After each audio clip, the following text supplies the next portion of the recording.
to Oregon alone to start a new life. He, on the other hand, fulfilled his dream of marrying his secretary. Was all it took for my ex-husband to lose his mind on the spot. I pushed open the heavy glass door of the restaurant that held so many of our memories. A brass bell chimed softly. The familiar aroma of filet mignon with peppercorn sauce, a scent I once considered the smell of happiness, hit me instantly. 8 years ago, my husband, Leo, had proposed to me at that exact corner table. Today, he had reserved the same table and ordered the same filet mignon he loved so much for our final goodbye. On paper, we were about to stop being husband and wife, but this dinner was the last ritual to sever any remaining emotional ties. He arrived 15 minutes late. The crisp white button-down he was wearing was the exact same one I had ironed flawlessly the week before, right before packing my things from our condo. Leo pulled out his chair and sat down without an apology, without even looking at me. His eyes were glued to his cell phone, his fingers swiping frantically across the screen. Every now and then, a smug smirk appeared on that face I had once loved madly. I knew exactly who he was texting. Noelle, his ultra-young secretary, the one who had wedged herself into our marriage. The waiter brought our food. Leo's steak sizzled on its cast-iron plate, giving off a fragrant smoke. He picked up his knife and fork, cutting a piece and chewing mechanically. "I ordered what you like," I said, breaking the oppressive silence. "Yeah," he replied dryly, not taking his eyes off his screen. I looked at the man sitting across from me. His coldness didn't hurt anymore. It only brought me an immense sense of relief. The glass of red wine on the table trembled slightly in my hand. I took a sip. Its bitterness helped calm my nerves. "Once the paperwork is finalized, I've already bought my ticket," I said in a monotone voice. "I'm moving to Oregon as soon as this is over." This time, his fingers stopped. He looked up. A fleeting look of surprise crossed his face before returning to his usual indifference. "Oregon? What are you going to do out there?" "My grandmother left me a small cottage in Oakhaven, a little town on the coast. I'm going to settle down there." I thought he might ask something else. Maybe a feigned attempt to get me to stay, or at least a clumsy wish for good luck. But no.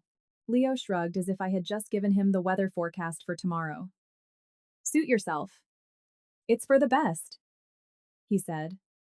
And that smirk returned. "Noelle and I are busy planning the wedding anyway. She deserves a top-tier ceremony. Noelle isn't like you. She knows what she wants, and she knows exactly how to make me happy." I almost laughed out loud. He was right. I wasn't like Noelle. I didn't know how to play the damsel in distress. I didn't know how to use tears to demand things. And I certainly didn't know how to sleep with someone else's husband. But I didn't say that. I just nodded. "Well, congratulations to you both." The dinner ended quickly, in utter silence. He didn't even look at me when he stood up to pay the check. He left in a rush, probably sprinting back to his secretary, who was surely waiting for him. I sat there alone, staring at my barely touched steak. I caught the waiter's attention and asked for a to-go box. Not out of pity, but because I refused to waste a marriage's last supper.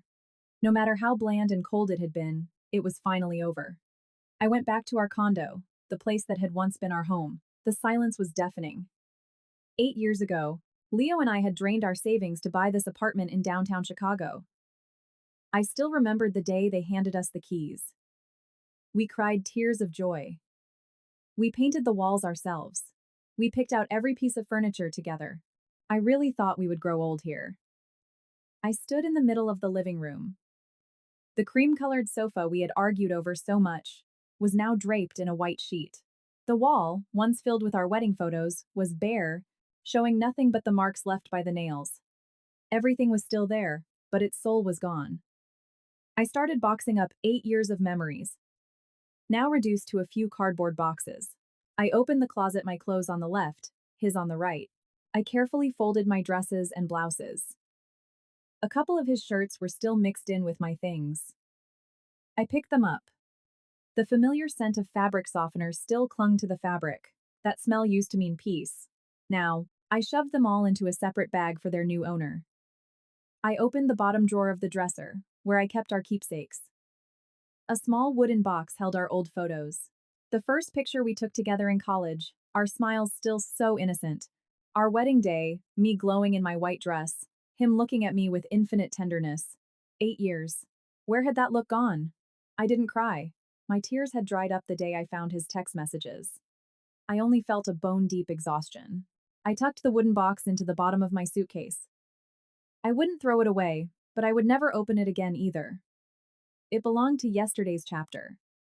A chapter that died alongside our marriage. I spent the whole afternoon cleaning. When the apartment was almost empty, holding nothing but his belongings, I pulled out my phone and sent him a text. I've packed my things. Keep whatever you want from the rest. I'm only taking my clothes and personal items. The shared keepsakes are in the desk drawer. Do what you want with them. A minute later, his reply came, as brief and cruel as always. Okay, thanks.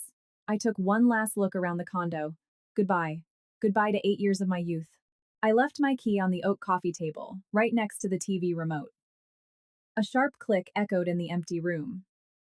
I rolled my suitcase to the front door and pulled it shut behind me without looking back even once. I felt light, as if a massive weight I had been carrying for way too long had just been lifted off my shoulders. Freedom. I was finally free. On our court date, the Chicago sky wasn't rainy or sunny. The air was humid and heavy, much like my mood a few months prior, but today my heart was strangely calm. I wore a simple beige wrap dress and light makeup. I didn't want to look like a victim on my last day as a wife. Leo was there too. He wore a sharp suit and his hair was slicked back, but the dark circles under his eyes betrayed his exhaustion. Maybe he was drained from the legal proceedings, or maybe from trying to keep his pregnant mistress happy. An older judge with reading glasses looked at us with a hint of compassion. Have you both thought this through?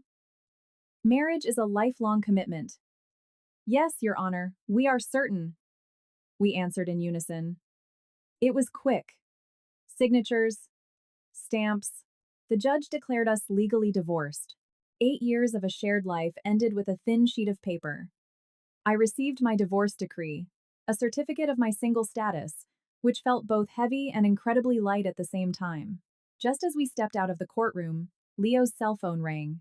He answered hastily, his tone shifting from cold to sickeningly sweet. I'm on my way out, babe. Don't move. Wait for me. He hung up and brushed past me like a stranger, walking briskly toward the exit. He was in such a rush he almost collided with a woman walking the opposite way. He didn't say a single word of goodbye. I stood there, watching his back disappear down the hallway. I smiled. An ending like this was perfectly fine. I was in a hurry, too. I had dropped my bags off at Maddie's house the day before. Now all I had to do was grab them and head straight to Union Station. Maddie, my absolute best friend in the world, was already waiting for me. As soon as she saw me, she ran up and pulled me into a tight hug. Arya, are you okay? Her voice was laced with worry. I'm fine, I said, patting her back. Better than ever, actually. Maddie looked me up and down and frowned. Yeah, right, you're paler than a ghost. How are you going to survive out there all by yourself? She shoved a heavy canvas tote bag into my hands. Here, I packed you some gourmet cheeses, local artisan charcuterie, and a bag of that Chicago roast coffee you love. I know you're not used to the food out there. When you get homesick, eat this so you don't feel so alone. I laughed, a lump forming in my throat. At my lowest point, I still had someone who genuinely cared about me. Thanks, Maddie. You're the only one who truly gets me. What is there to get? She grumbled. Now that you're leaving, you have to live your best life. Look gorgeous. Get insanely rich. And make that bastard die of envy. And don't you dare shed another tear over that idiot. We sat in a coffee shop at the station, talking about everything and nothing. Maddie gave me 1,000 pieces of advice, from how to deal with contractors to watching out for small-town men. She talked so much that all I could do was nod and smile. I knew she was just trying to cheer me up, to fill the silence of our last moments together. It was time to board. We hugged tightly at the gate. Take care of yourself. Arya, she whispered. If anything happens, call me.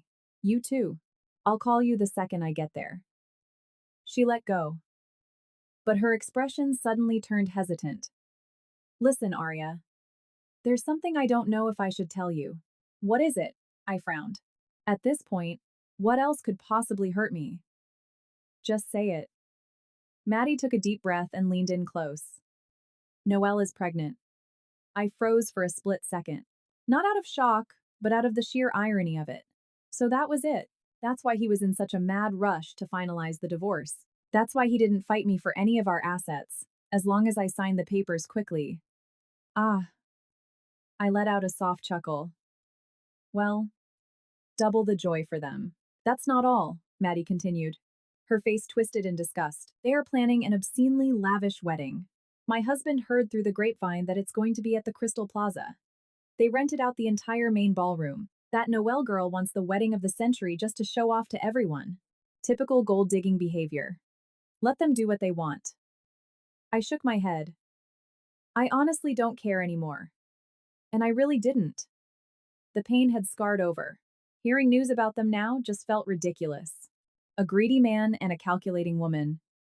They were made for each other. But I just worry. Maddie insisted. I have to go. I interrupted her gently. The train won't wait. I gave her one last quick hug and turned around with absolute certainty. I walked through the ticketing gate without looking back. I could feel Maddie's eyes following me. Once in my seat, I turned off my phone. As the train pulled out of Chicago, leaving the gray urban sprawl behind to head toward the expansive, green landscapes of the Pacific Northwest, I knew a new life was waiting for me. And in that life, there was absolutely no room for Leo or Noelle.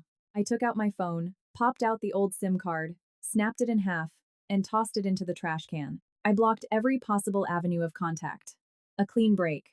Goodbye, past. The train ride took days. I barely slept, burying myself in an American Architectural Digest, trying to reconnect with the passions I had sidelined.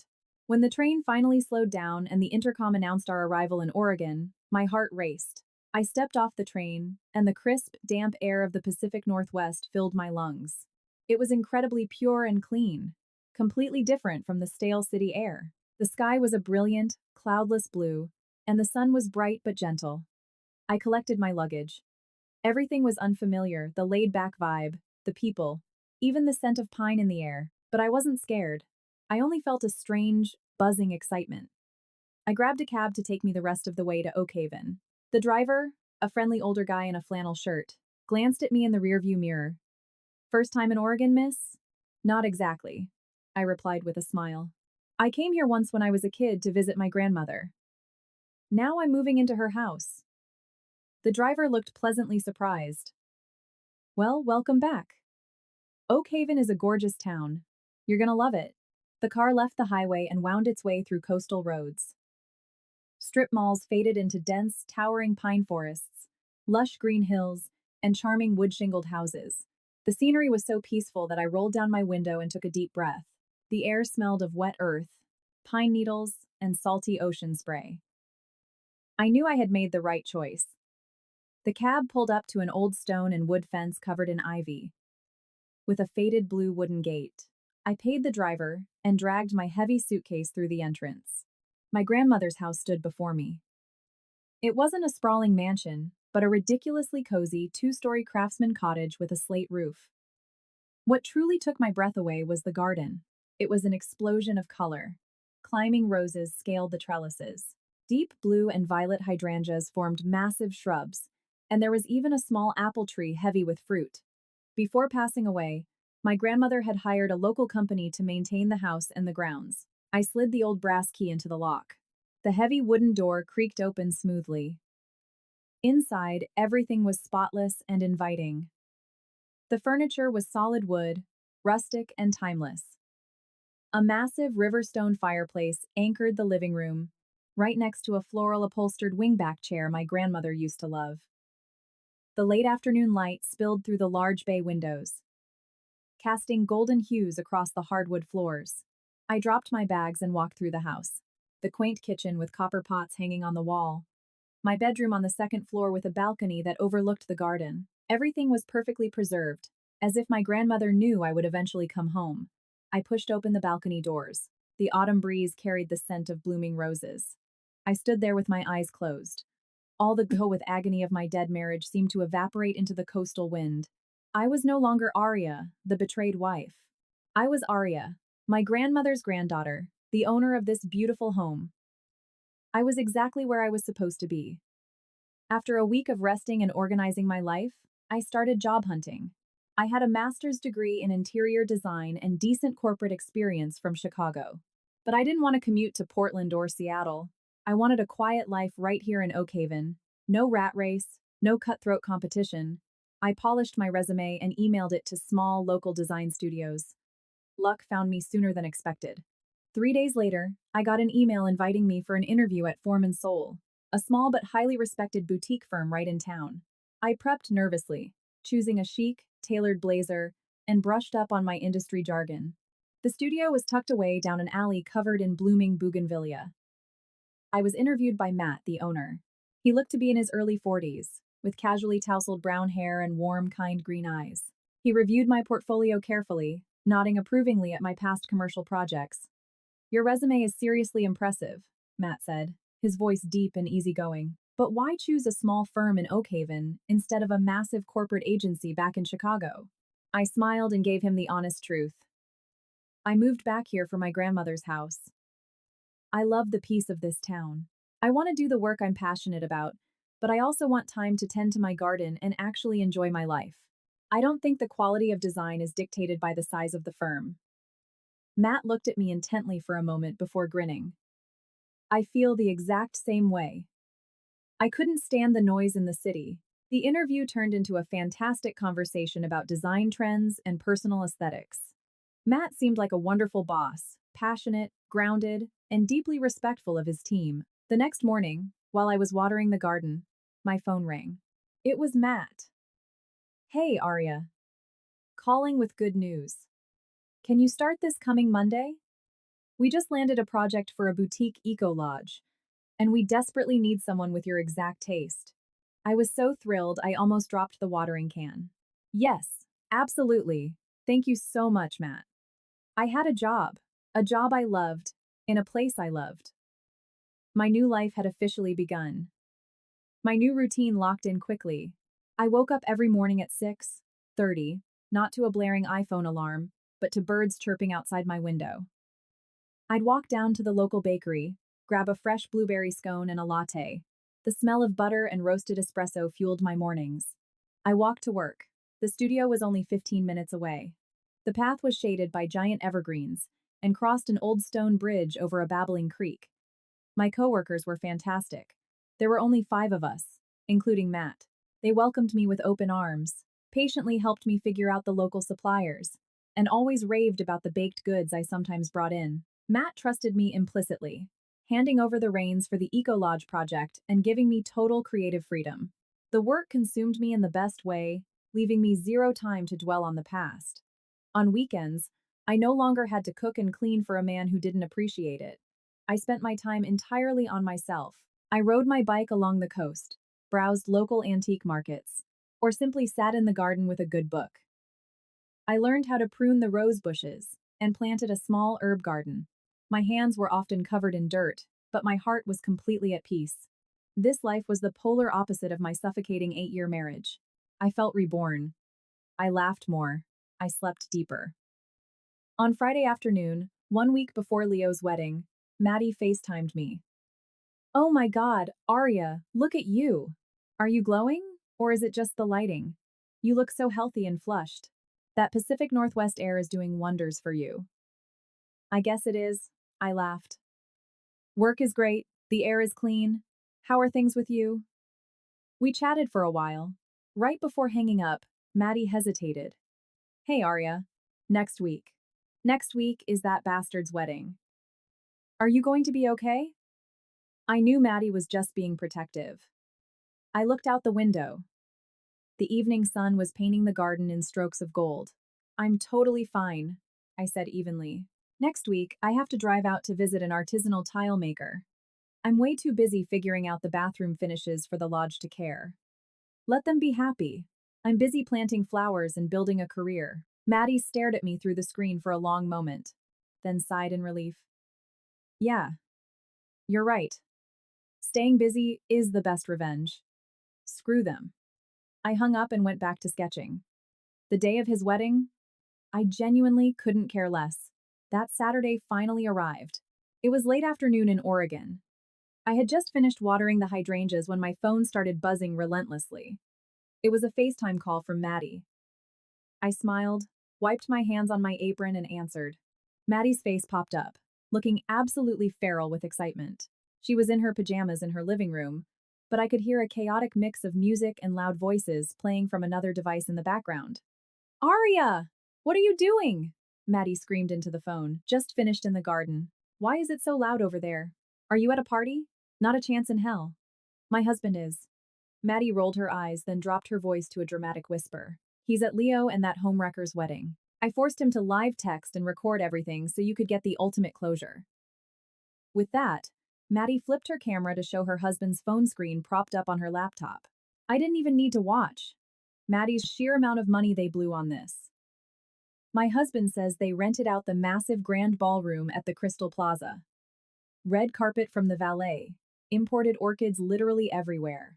They even hired a literal symphony orchestra. That's insane, I frowned. Tell me about it. My husband sent a picture. Maddie tilted the phone to show a blurry photo. They say Noelle's dress is a custom Vera Wang dripping in Swarovski crystals, easily worth tens of thousands. She's even wearing a damn tiara like she's a Disney princess. And the worst part? She won't stop rubbing her belly while greeting people. Just to make sure everyone knows. The absolute nerve of that woman. I just shrugged. And Leo? Oh my God. He looks like he's about to burst with arrogance, Maddie continued, thoroughly disgusted. White tuxedo jacket, hair slicked back. Walking around with her on his arm like they're Hollywood royalty. My husband said he has this smug look on his face like he conquered the universe. He really thinks that marrying a young girl who's going to give him an heir makes him the smartest guy in the room. What a bunch of clowns putting on a show. Listening to Maddie rant actually made me want to laugh. I looked out at my garden, where the red roses were in full, glorious bloom. I took a deep breath of the crisp air. Hey, Maddie, I interrupted gently. Tell me what you're making for dinner tonight. Maddie went dead silent.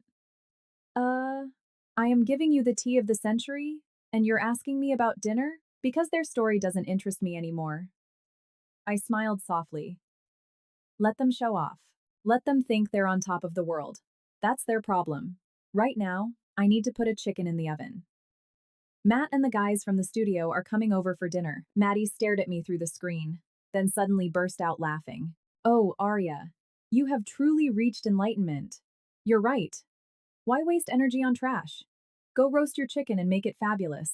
If anything crazy happens, I'll call you for the next episode. We hung up. I took off my apron, washed my hands, and started prepping dinner. Their laughter, their luxury, the whole spectacle, it was half a continent away. For the first time in 8 years, I realized I didn't feel a single ounce of jealousy or pain. They just felt like strangers. My life was finally, truly mine. I figured the wedding saga ended with that call. I had a wonderful evening with Matt and my coworkers. We drank local Pinot Noir, ate herb-roasted chicken, and passionately debated the lodge project. The project was moving perfectly, and Matt couldn't stop praising my vision. But the next morning, as I was making coffee and stepping out onto the balcony to breathe in the morning air, my phone rang again. Maddie. By then it was late afternoon in Chicago. I was a bit surprised. What's up? Another live broadcast? I joked, taking a sip of coffee. But Maddie's voice wasn't filled with yesterday's annoyance. She sounded euphoric, like she had just won the Powerball. Arya, are you sitting down or standing up? Her voice was a literal shriek. I'm standing. Why are you so hyped? Sit down right now. Sit down because I am about to tell you something that is going to knock you on your ass. The greatest drama in history just concluded. My husband just got home and gave me the full debrief. I literally cannot stop laughing. Intrigued, I pulled out a patio chair and sat down. Okay, I'm sitting. What happened? Ha ha ha! Maddie let out a breathless cackle. Turns out, there was an unexpected guest at the reception last night. Guess who? I frowned. How would I know? Your Uncle Bruce. Your grandmother's loudmouth friend. I almost choked on my coffee. Uncle Bruce? What was he doing there? He doesn't even know Leo. That's the best part, Maddie said melodramatically. Apparently, Leo's dad did some real estate deals with your Uncle Bruce years ago. and they still keep in touch. And you know your uncle. He has no filter, especially when there's an open bar. He had just flown back from Oregon after visiting his son and had a layover in Chicago. I started picturing Uncle Bruce, with his booming voice, right in the middle of that superficial wedding. And then what happened? I asked, genuinely hooked. My husband said toward the end of dinner, Uncle Bruce was already several drinks deep. He was sitting at a table with some old business buddies and started holding court. Maddie dropped her voice, doing a terrible impression of my uncle. You guys know what? I just got back from Oregon, went to see my boy, and swung by Oak Haven, that gorgeous little coastal town. My stomach did a flip. Oak Haven. He had run into me. Exactly, Maddie yelled. My husband said Uncle Bruce kept shouting over the music. I ran into little Aria, my late friend's granddaughter. Man, she looks incredible, sharp as a tack, living out there like an absolute queen in this gorgeous craftsman house with a massive rose garden her grandma left her. I sat frozen. It was true. I had bumped into Uncle Bruce at the farmer's market last weekend. He flagged me down, we chatted for a bit, and I invited him over, but he said he had to rush to the airport. I never imagined it would lead to this. Maddie kept talking at a mile a minute. Your uncle just started broadcasting your entire life to anyone in earshot, and with that booming voice of his. The tables next to them heard everything. A vague sense of dread washed over me. This story being told at Leo's wedding wasn't going to end well. My husband said, Maddie continued, vibrating with excitement, that right as Uncle Bruce started talking about you, Leo and Noelle were doing their rounds, thanking the guests at the very next table. They heard every single word. I held my breath. Maddie cleared her throat, resuming her one-woman show. Uncle Bruce is yelling, Aria is killing it. She's the lead designer at a top firm out there. Her boss absolutely worships her, says she just single-handedly landed them a massive commercial lodge project. She's got her grandmother's brains and hustle. I could only imagine the look on Leo's face. He had always belittled my career, calling me a complacent wife who mooched off his success. But wait, Aria, here comes the masterpiece, Maddie screamed, unable to contain herself. Now for the climax.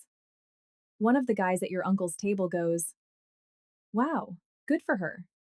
She must be making a decent salary out there, huh? And your Uncle Bruce waves his hand and goes, Salary? Her salary is just for shoe money. Her grandmother adored her. She didn't just leave her that coastal estate. She left her a massive trust fund. Word is, it's worth millions. Little Aria is a low-key millionaire hiding out in Oregon, living a life of luxury, free as a bird, not having to put up with any idiot men. I was stunned. It was true that my grandmother had left me a substantial inheritance, but I had never discussed the actual numbers with anyone. I had no idea Uncle Bruce knew the details, let alone that he would weaponize them in the middle of my ex's wedding. God, Aria. My husband said the second the word millions left your uncle's mouth, Leo's face went from white to green. He looked like his knees were going to buckle. And Noelle was standing right next to him with her jaw on the floor. She couldn't believe it. The people at the surrounding tables started whispering. The rumor spread like wildfire. The groom's ex-wife is secretly a millionaire. Turns out he dumped a literal heiress to marry his secretary. The gossip was deafening. And you know what? Maddie said, her voice dripping with triumph. Right when Leo was practically catatonic, realizing he threw away a gold mine, your Uncle Bruce delivered the fatal blow. My heart pounded. There was more? The rumor is buzzing through the ballroom. Leo and Noelle are paralyzed. Noelle is trying to yank Leo's arm to pull him away, but he's cemented to the floor. And then Uncle Bruce, completely oblivious, keeps talking to his buddy. I pictured the scene. An eerie silence falling over Uncle Bruce's section of the room as everyone strained to listen. Maddie did the voice again. But in this day and age, my friend, you gotta watch out for scammers. You let a gold digger get her hooks in you, and you're done for. Kind of like the groom here, Leo. I gasped. He actually said that out loud? Pretty much, Maddie squealed. My husband said your uncle just kept going. I was at the bank the other day taking care of some paperwork, and I ran into Frank, the branch manager, good buddy of mine. Frank tells me the funniest thing. Says that Noelle girl Leo's secretary, the bride tonight, came into the branch last week and threw a massive fit. Leo and Noelle's faces, according to Maddie's husband, were utterly drained of blood. Frank tells me, Maddie continued the reenactment, that this Noelle girl was making a withdrawal and complaining loudly to the teller, talking so loud the whole lobby heard her. She said, "I am so sick of this. I thought I hit the jackpot with a rich boss, but he's totally broke. We're about to get married, and I'm still lending him money. I just had to loan him $5,000 to cover the catering deposit for this stupid wedding. My luck is garbage." A graveyard silence fell over the ballroom. Maddie's husband said you could literally hear the ice clinking in people's glasses. Two explosive truths detonated at the exact same time in front of hundreds of high society guests. Truth number one: the discarded ex-wife, Aria, was actually an heiress with a coastal estate and millions in the bank. Truth number two: the new bride, Noelle, flaunting her designer gown, was an angry gold digger. And the groom, Leo, the man who loved to act like the king of Chicago, was dead, broke, and had to beg his fiancée for cash to pay for his own wedding. Aria. Maddie's voice trembled with sheer adrenaline. Leo snapped. He started shaking uncontrollably. He slowly turned his head to look at Noelle. And my husband said he looked like he wanted to murder her right there. I sat frozen on my balcony. The coffee in my mug had gone ice cold. I knew the greatest comedy and worst tragedy had just kicked off. I didn't move, keeping the phone pressed to my ear. Maddie was breathing heavy on the other line, like she had just run a marathon. My husband said. Maddie took a deep breath. The scene was cinematic. Leo was vibrating. The entire ballroom, which had been buzzing with music and laughter, went dead quiet. Hundreds of pairs of eyes were locked on the bride and groom. I could feel the humiliation from here. Leo, a man whose entire existence relied on appearances, who constantly needed to project success and dominance, was stripped naked in front of all his peers, partners, and family. Exposed as a broke fool who got played. Noelle looked terrified, Maddie continued. She tried to grab Leo's arm, whispering, "Baby, let's go to the sweetheart table." Everyone is staring. But Leo didn't move an inch. He just glared at her. My husband said his eyes were completely bloodshot. The champagne flute in his hand was shaking so hard the champagne was spilling everywhere. And then, Maddie dropped her voice like she was telling a ghost story. He yelled. No, he didn't yell. He roared like a wounded animal. "Talk! What the hell is this about $5,000? You told people you were lending Emmy money?" Noelle stepped back, absolutely horrified. "No, baby, I swear I was just venting. Please believe me." "Believe you?" Leo let out a dark, twisted laugh. "So you can play me for a fool? So you can bleed me dry while I lose everything?" Maddie's husband noted that Leo couldn't even finish the sentence. He couldn't bring himself to say out loud that he had literally thrown away millions of dollars. The combination of that realization, Noelle's public betrayal, and the sheer humiliation of everyone knowing he was broke completely shattered his psyche. "Crack!" Maddie yelled into the phone. He crushed the champagne glass in his bare hand. Aria. He literally shattered it in his fist. Blood started dripping down his hand and onto the red carpet. I shuddered. I knew Leo had a nasty temper, but I never thought he'd lose his mind like this in public. Blood and champagne flew everywhere, Maddie relayed, splattering all over Noelle's custom Vera Wang dress. She screamed. Leo looked like he had suffered a psychotic break.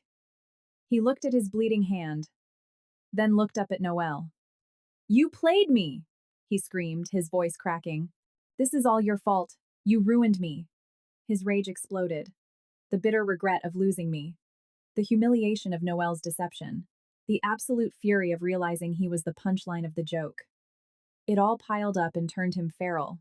On his own wedding day, it finally clicked that he had dumped a loyal, wealthy, successful woman for a lying gold digger who had drained his last dime to throw a party for Instagram. He had thrown away a diamond to pick up a piece of painted glass. And then what? I asked, my throat dry. Chaos. Pure, unadulterated chaos. Maddie's voice was shaky. After screaming that she ruined him, he started destroying the reception. Destroying it? At his own wedding? My husband swore on his life, Maddie replied breathlessly. Leo swung his arm out and completely leveled a massive champagne tower on the next table. The sound of breaking glass was deafening. He grabbed the edge of a catering table and flipped the whole thing, lobster tails, oysters, caviar, all over the floor. Guests were shrieking and backing away. And his parents? They were white as sheets. They ran up to him. His dad tried to bear hug him. Leo, what are you doing? Stop it, please. This is a disgrace. But Leo shoved his own father away. He was out of his mind. He pointed a bloody finger at Noelle, who was paralyzed in her stained white dress. Tell me, he screamed. What about the baby? Did you fake that too? His voice echoed off the high ceilings. That question was the spark that hit the powder keg. The crowd started murmuring loudly. Oh my God, the pregnancy is fake? No wonder she kept touching her stomach. What a psychopath. Noelle, backed into a corner, finally snapped. Her sweet, innocent act vanished. She screamed back at him. Are you insane? Are you calling my baby a lie? Shut up! Leo backhanded the air, shoving her away from him. The shove was so violent that Noelle, in her stilettos, lost her balance and fell backward. Oh my God, Maddie gasped. My husband said she fell hard and hit her stomach against the corner of an ice sculpture table. I held my breath. Even though I despised her, a baby was innocent. Is she okay?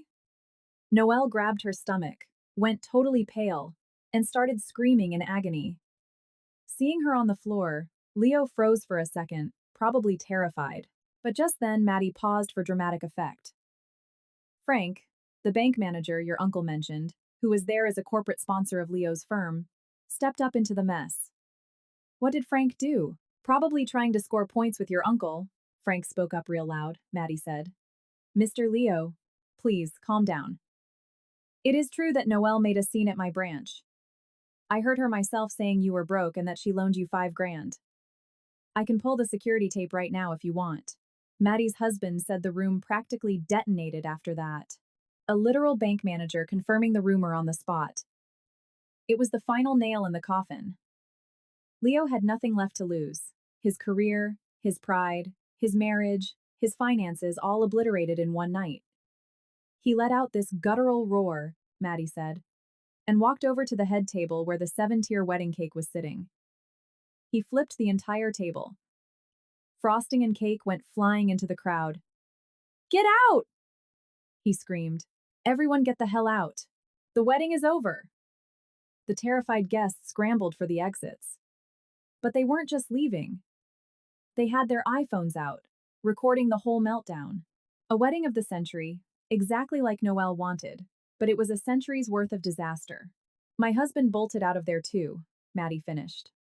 He said as he was running out, you could still hear Leo smashing centerpieces and Noelle sobbing and cursing at him.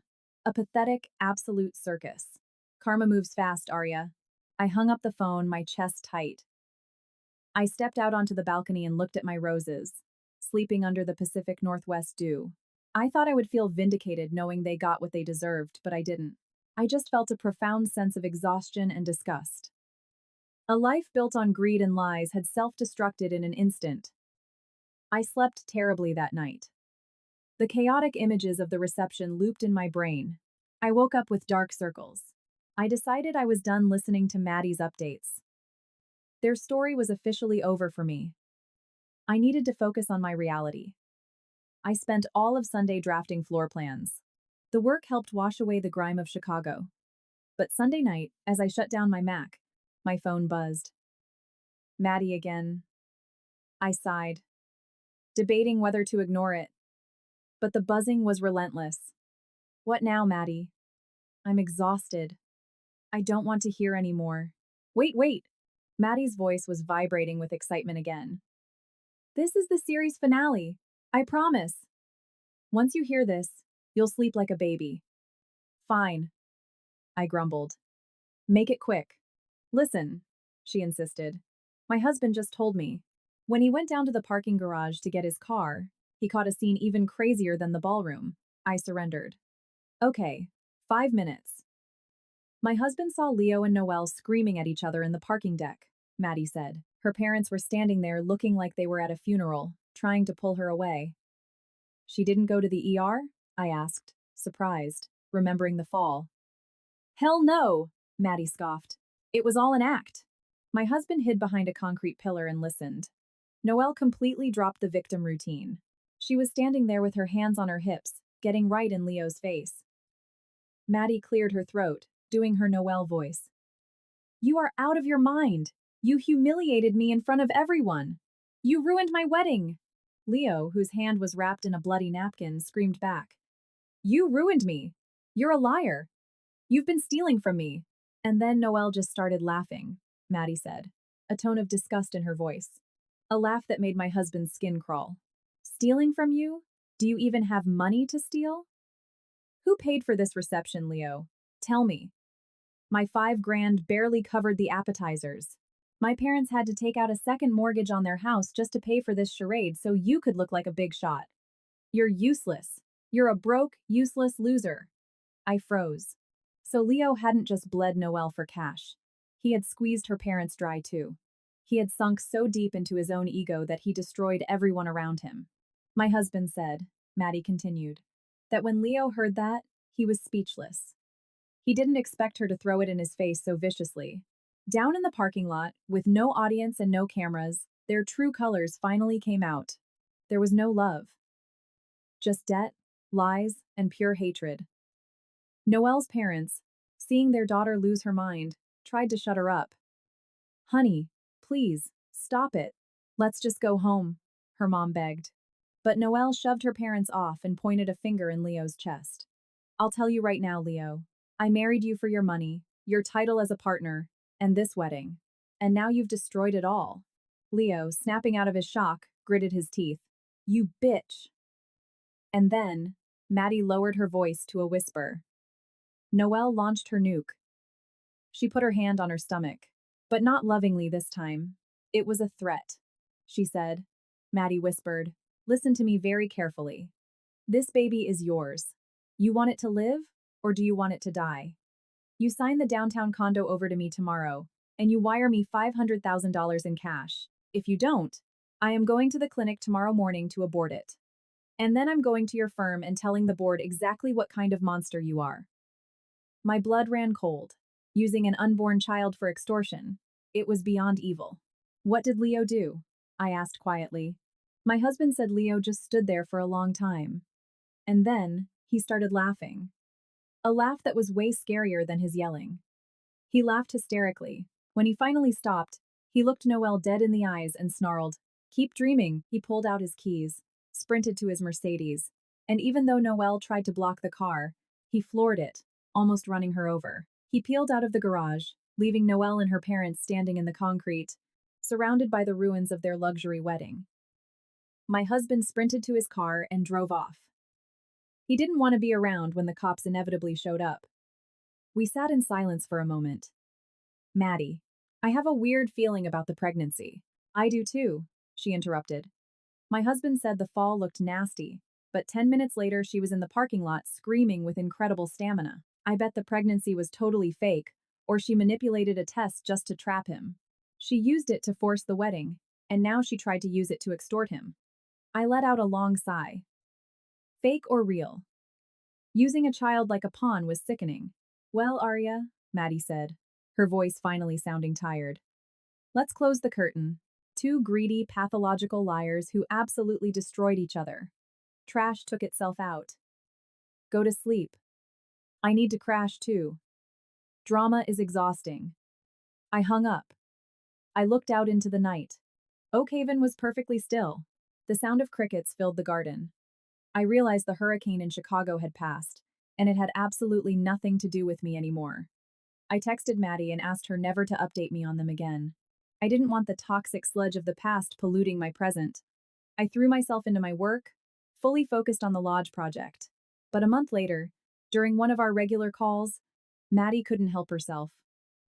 Arya, I have to say this. It's quick. Her voice was dead serious. Leo's life actually imploded. What now? His career is over. My husband says that after the meltdown, videos of him destroying the reception and screaming at Noelle leaked online.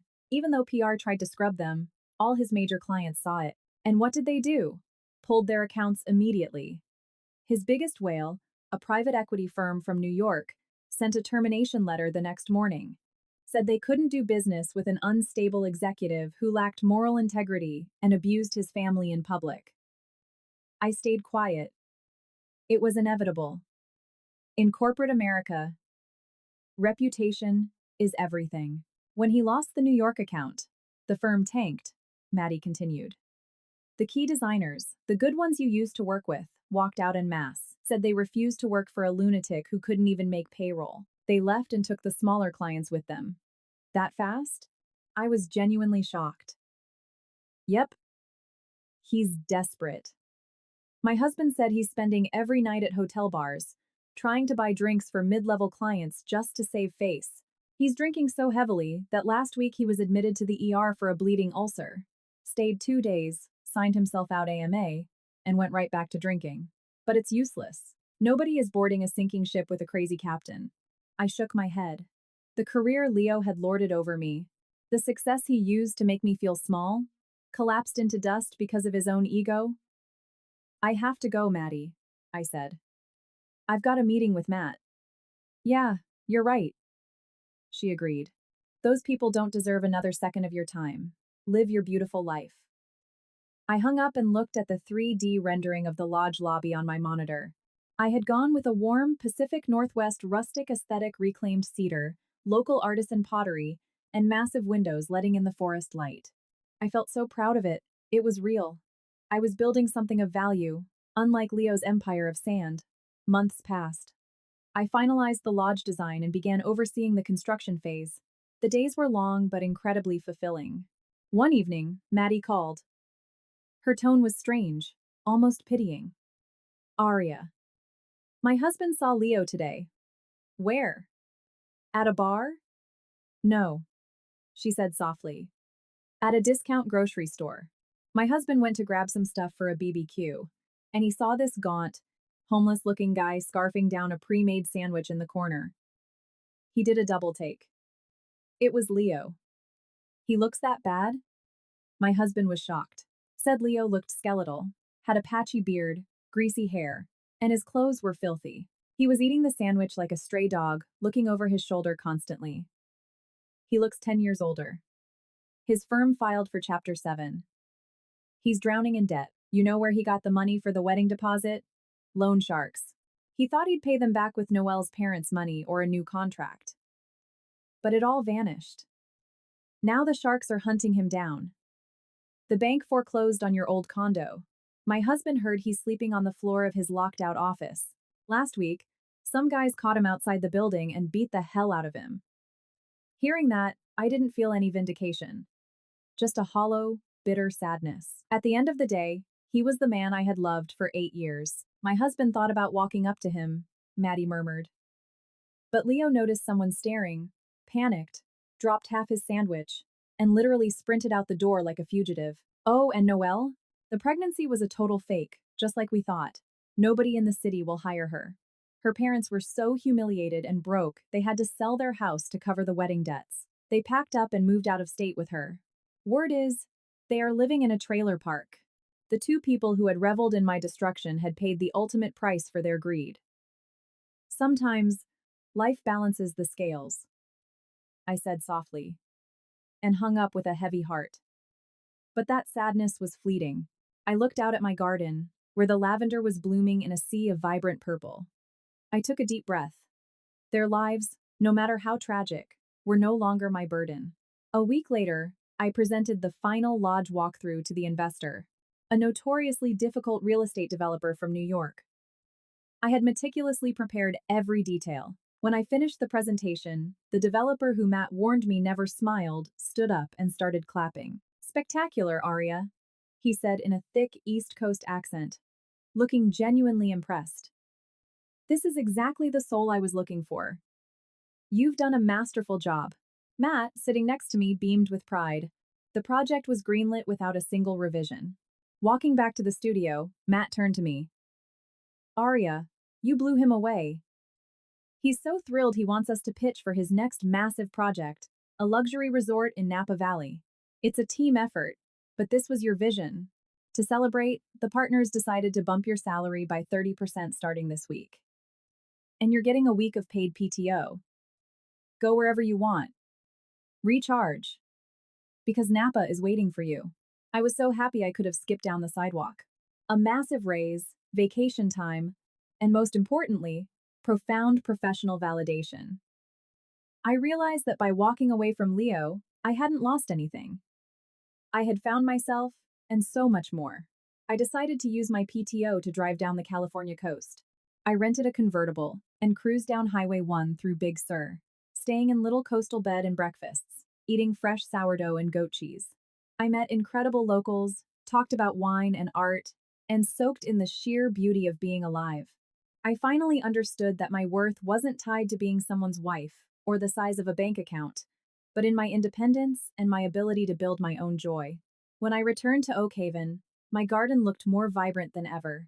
I signed up for an advanced pottery class and joined a local hiking group.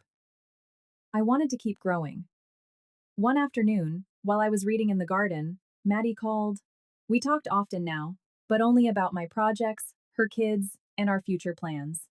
We never brought up Leo or Noel again.